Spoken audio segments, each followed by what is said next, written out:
Twins. Stop me if you've heard this. They lose another heartbreaker in extras versus Cleveland tonight. Final score 5-4. Breaking it all down next on the Locked On Twins postcast.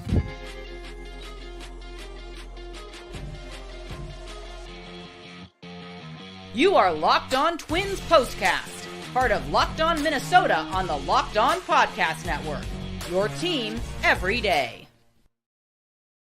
What's going on? Back in the lab, back at it. Another Twins postcast episode right here on the Locked On Sports Minnesota Network. Your team every day. You got myself, Luke Inman, at Luke_Spinman. That's the man, Theo Tollefson, at Theodore Tollef1. Give him a follow. He's our Twins expert over at Zone Coverage MN. And Theo, before we jump into all the action from tonight, quick reminder, tonight's episode brought to you by Prize Picks. Prize Picks, the easiest and most exciting way to play daily fantasy sports.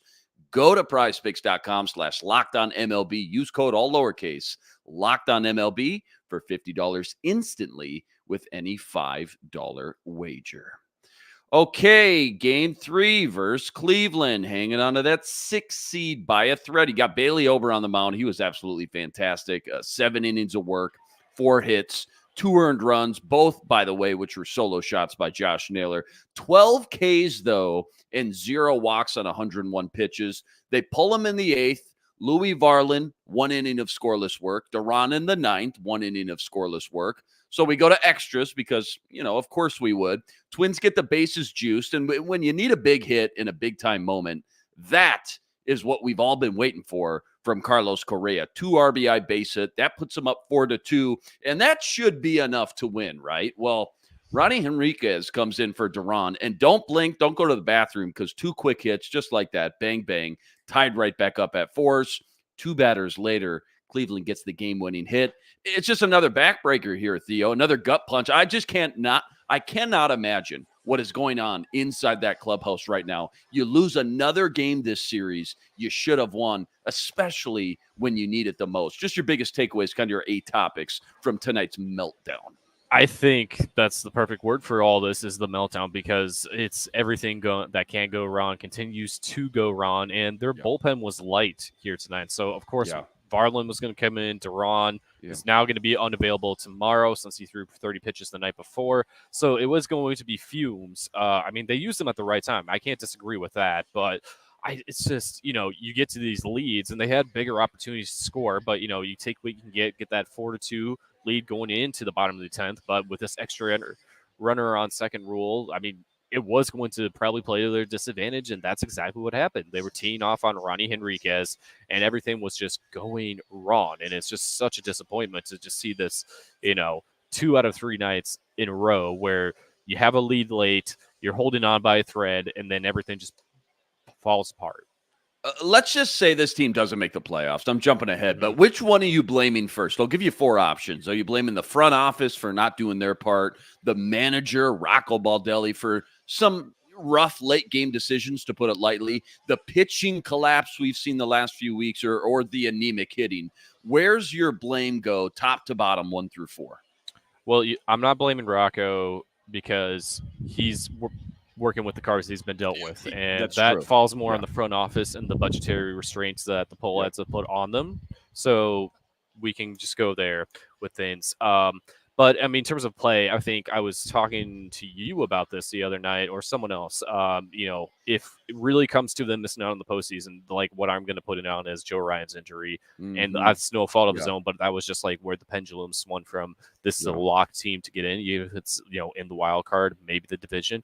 But everything then falling apart with the Alcala outing and just everything since then. So I think it's been more of the pitching running on fumes. But I think if anything, and now I'm just like covering all the bases on this without saying what I think it is for sure. And I think it is for sure the offense just, getting the life zapped out of them. Unfortunately, we can't really argue too much against Buxton or Correa because, they're limited playing time in the 5-6 days we've had them back. Yeah. They've done their part for the majority of the time. And they're doing their part. But like the rest of the lineup needs to pick up the slack because it can't be all on them. Yeah, injuries for sure. That's going to be the theme for me when I look back and think about this 2024 Twins team. Bailey Ober, a lone bright spot tonight. Got to spend 60 seconds on this real quick. Oh, yeah. 7 masterclass innings, 4 hits, 2 earned runs. Again, both solo shots by Josh Naylor. 12 Ks, though, 0 walks, 101 pitches. I mean, just given the situation they're in with the entire pitching staff right now, both starters and relievers, you couldn't really draw up that night any better if you wanted to, could you? Just dominating stuff, albeit, another wasted performance. How great was he? And how frustrating is that to watch for a starting pitcher pitching as good as he did when your bullpen can't clean up the rest? It is extremely frustrating, and we did see that with Lopez the other night. I mean, again, Jax cleaned it up in the 7th, but everything after that really just fell apart. So that's where things just, you got those 2 starters doing their part of the work, but everything else after that is just, falling apart on them. And I think, it could have been a different story if he didn't throw a second changeup in, he threw 5 straight changeups against Josh Naylor in that second to last at bat, and that really got away from him. And if he didn't throw that one inside and he wouldn't have had 2 home runs, maybe we're talking differently. But here we are. What that brings me to this side question. Where is Josh Naylor in the scheme of top MLB baseball players in this league? Is he always this good? Is he just a Twins killer? Because this dude is one of our kryptonites. Is he a top 10 guy in the league, a top 20 guy in the league? Where is he, Josh Naylor? Oh, I mean, he's in the top 50 to 100 range. I wouldn't put anything higher than that, but he's been crushing it. He's got his first 100 run batted in plus season, and he's got, I think, now 30 plus home runs too. So, I mean, he's been doing really well for them here. This season. I think he was an all-star as well. So, I mean, the talent was always there, but is he the same caliber player of Jose Ramirez, Manuel Clase? No, he's not at that level. He's an all-star player, but I don't know if he's going to eclipse anything beyond that. Nope, that's fair for sure. What do you think when they put in Henriquez there in the bottom of the 10th? Did it feel like to you that the moment was already just too big for him? But if you're Rocco, like we kind of talked about, you just have 0 other options at that point than to go to this guy. You had Scott Blewett, Caleb Thielbar, Michael Tonkin, or Cole Irvin. So, I mean, who are you going to take out of those 5? It's kind of, I feel like it's a matter of drawing a name out of hat with how, who you have to work with. And, if it were me, maybe I would have put Blewett in there since he hasn't pitched for days on end. But it is what it is. I still can't believe there's a MLB relief pitcher with the last name Blewett. It just you can't write it, man. You can't. Blewett, Aaron Bummer, another Come one. On, man, that's hilarious. Joe Panic, if you remember him from the 2014. Joe Panic, Giants. You're always good for a great infielder. Name drop. Yeah, but names you don't want to have in baseball. Probably just not. Because probably not. So just thinking about that, let's turn back the clock to last night then. Just talking about Ronnie Henriquez here. And they get the dub last night, which was great, but they had to burn through Griffin Jax to do it. So was there a part of you saying, man, okay, you had to do what you had to do. I get it. Got to get the dub. But, man, you get to tonight's situation, sure would have been nice to have your stud right now in the bottom of the 10th inning in that situation. No, absolutely, it would have been. But again, every game is a must-win right now, so you got to just play it night by night. And unfortunately, when it comes to that, and again, I can't argue against his usage of Varland and Duran when the game's tied. It was the best you can do, and you want to keep that game tied and hopefully get a sizable lead, and that's what happened. But as we see, it can all collapse in on itself. Dude, Manuel Margot, 0 for 4 tonight. And now after last night, I don't know if you saw this stat, he now owns the MLB record for most hitless pinch at bats, going 0 for 29. Come on, at what point is that on Rocco? Because that's just madness. Guy clearly can't hit right now. Stop putting him in like that, right? No, there is that. I mean, he's dominant against lefties, so I will, he's been fantastic, and that's the job they brought him in to do, to be a very strong hitting outfield bat that can be their 4th outfielder, pinch hit type. And he's done that part, but when it comes to pinch hitting, I mean, he's tied the actual MLB record for most plate appearances without a hit. Yeah. And that's 34. I would love to know, of those 0 for 29 at bats, how many were actually versus lefties? Because if he's dominant and really good against lefties, I wonder how many of those. Few. Okay. Yeah, I can't tell you the exact number, but I know there has been some. Twins, Twins 4 through 9 hitters tonight. I don't know if you caught this. A combined 0 for 24. That's just brutal, dude. And Like, I'm actually surprised it was as close as it was. I don't know which is more insane, the fact that you went 0 for 24 with your 4 through 9 hitters, or the fact that the game was that close, given the fact that you got zero, absolutely nothing from that middle and bottom of the order. Yeah, I mean, you need those guys to step up, and then it goes back to where this thing has really collapsed on itself. I mean, they got the one hit in the bottom of the order when Royce Lewis pinched hit. Mm-hmm. Otherwise, everyone else was hitless down there, and everything's kind of been falling on Matt Wallner. I mean, this was not Carlos Santana's best night, but he's been the second most reliable bat in this bad month, behind Wallner, I would say. So yeah, fortunately, you got Correa coming back, doing his part, as we said, in the later innings and early in this game. But yeah, it's just everyone else has to step up and do their part. And if you can't even get one of those 4 through 9 guys to get on base once, nobody. Yeah, absolutely brutal, dude. That is a lot to overcome for any manager, any team, any lineup, you name it. That's just almost too much. That's asking too much, I feel like, on a night in, night out basis. Rocco report time. So game 3 versus Cleveland. The Rocco report says what? You should have put Scott Blewett in over Ronnie Henriquez. It might be just that simple. Who knows? It's so easy after the fact. Hindsight 2020, but who knows how Blewett would have. Yeah. Would he lived up to his actual last name in the wrong context? That's what I'm thinking, man. That's what I'm thinking. Yeah. All right. Plenty more deep dive from this one. Plus, got that nerdy stat of the day. That's all coming up right after this. Quick reminder, tonight's episode brought to you by eBay Motors. Passion, drive, patience, the formula for winning championships. It's also what keeps your ride or die alive. At eBay Motors, they got everything you need to maintain your vehicle and level it up to the ultimate peak performance. Superchargers, roof racks, exhaust kits, LED headlights. They got it all. And whether you're into speed, power, or style, they got you covered. 122 million parts for your number one ride or die. You'll always find exactly what you're looking for. And with eBay's Guaranteed Fit, your part guaranteed to fit your ride every time, or your money back with all the parts you need at the prices you want. Easy to turn your car into the MVP and bring home that win. Keep your ride or die alive at ebaymotors.com. Eligible items only. Exclusions apply. eBay's Guaranteed Fit, only available to U.S. customers. All right. Trying to find the glass half full here. I'm trying, man. And there's not a lot to go off of. But I think for me, the part is if they can make the playoffs, if they can still hold on to this 6th seed, and I know Detroit's beating KC right now, so that game, that lead is going to shrink from 1.5 to likely a half game here. But knowing you got Pablo going into game 1, and then this guy that we saw tonight, Bailey Ober, going into game 2, that just gives me a lot of optimism that they could at least hang with Houston or whoever it is, probably Houston. And those guys are really going to, put them in a really good position to just go out and at least be competitive and keep things close. Would you agree? Yes, but that's a big if. You don't need them to pitch the Friday or Saturday before the wild card series. Right. I mean, if you get Pablo or Bailey Ober in the Friday game, it's a good point. One of them will be available for game 2. Yeah. Boy, that would be a nightmare, man. If the timing worked out that way, and you had to have these guys go in that Baltimore series, the final series of the regular season, because you needed it, and the timing worked out that way, where you miss out on one of those guys, man, that would just be absolutely brutal. So that could be in play. Pretty much like if good point. You can get through that weekend series having only one of them start that Friday night, then you're pretty set to have them go 1-2.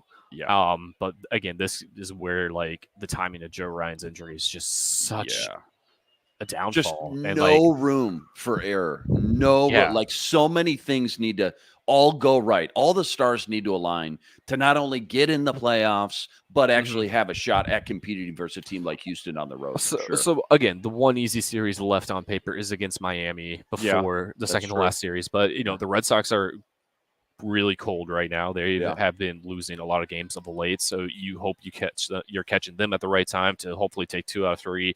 Win tomorrow's game, kind of have a rebound and reset.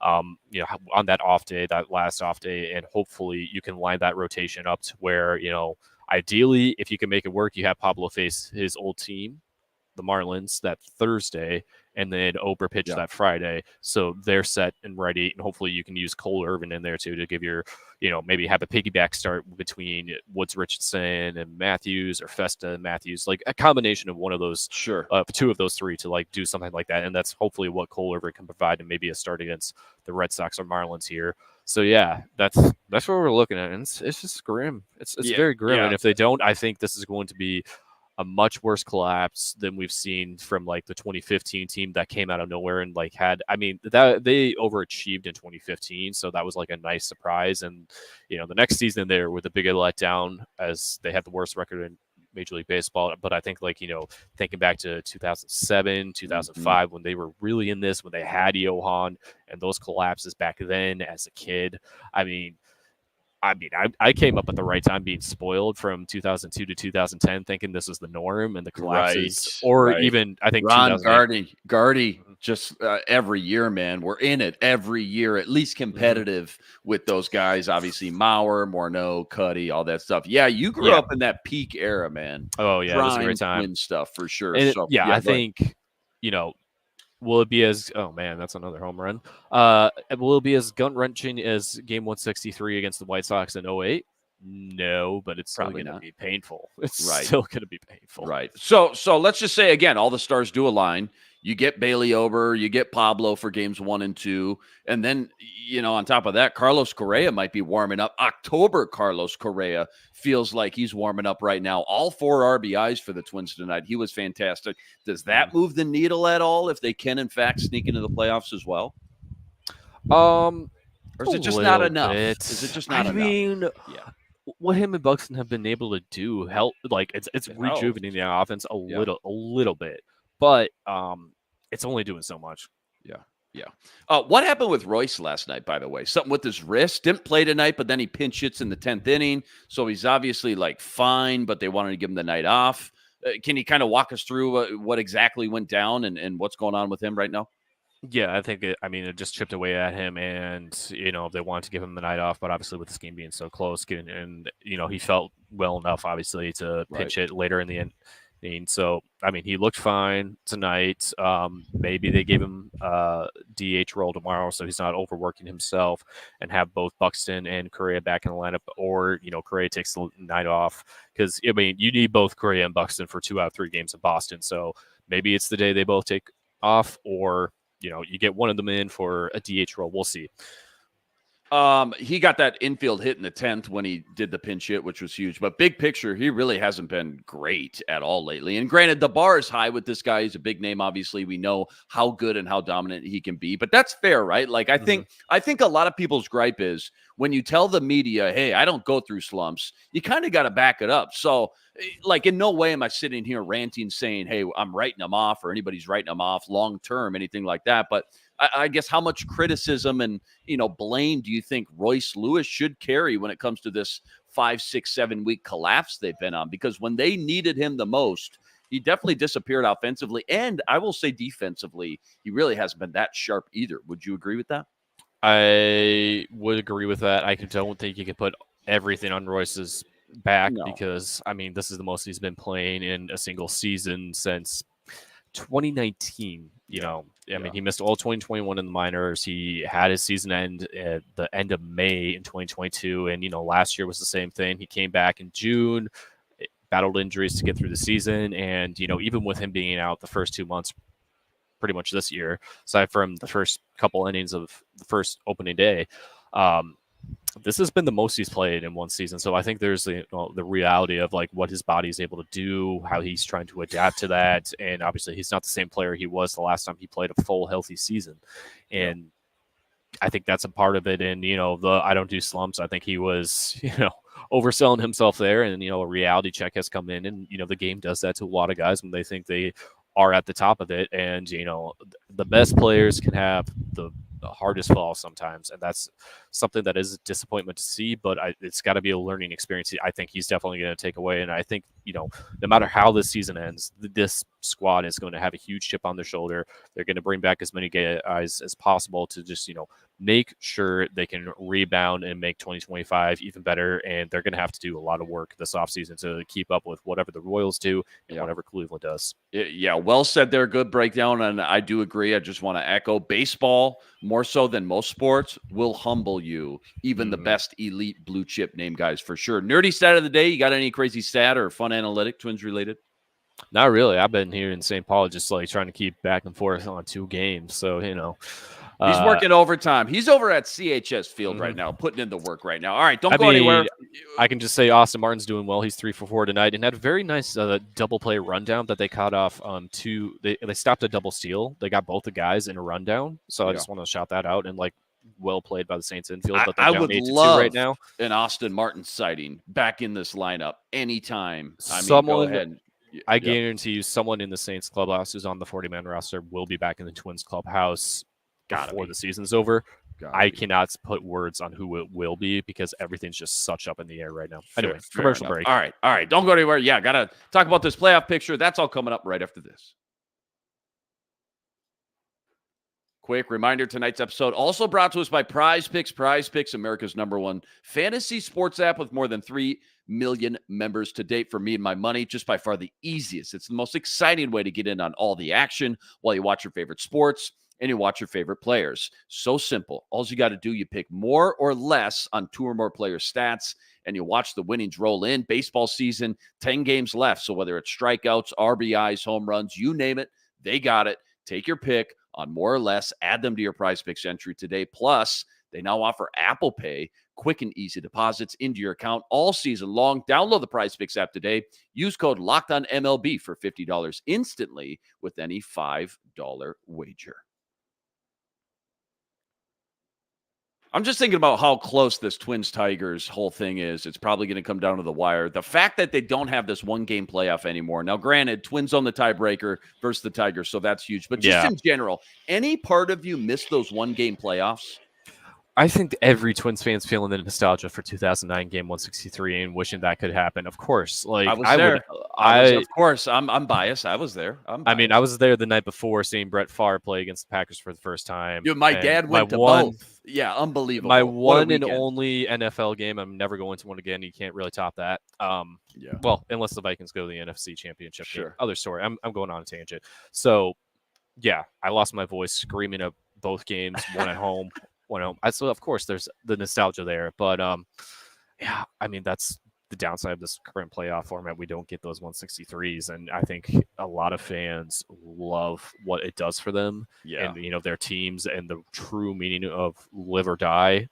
So dramatic to get back in. So dramatic. The do or die sense is just so dramatic. I do think in general, big picture, long term, it is better for the game, but I will say, especially as you said, as a Twins fan, being so nostalgia, definitely going to miss a part of that for sure. Well, as baseball fans, we got spoiled with that for 3 seasons in a row, 2007 to 2009. Because if you remember, before the Twins had 2 straight, it was Padres Rockies for the NL wild card in 2007, and the Rockies won that on what could have been a replay and been the Padres win, but them winning that gave them on a huge winning streak to get to the World Series, only to be swept by the Red Sox. But oh my gosh, Rocktober was such a good first World Series experience. I'll say that. Dude, you're always good. You're always good for at least one just random pullback.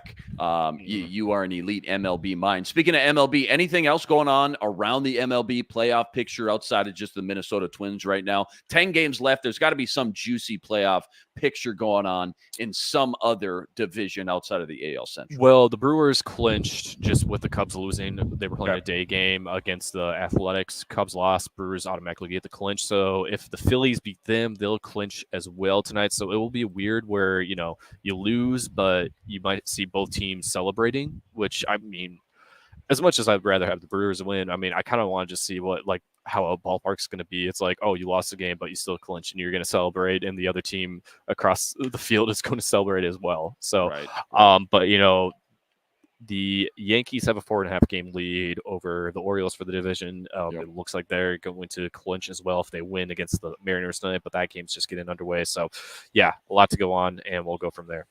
Twins collapse in extra innings tonight. Final score 5-4. 10 games left. One more with Cleveland. Simeon Woods Richardson on the mound tomorrow. First pitch for that one, 12:10 p.m. Huge shout out to all the everydayers out there that always make us your first listen. Rest assured, we'll be back each and every game right here, breaking it all down. Got to go check out all of Theo's work. Give him a follow on X at Theodore Tollefson, plus all the work he's always ripping up over at ZoneCoverageMN.com as well. Like this video, subscribe to the channel. I'm Luke Inman on X at Luke_Spinman. We'll see you next time. But until then, signing out.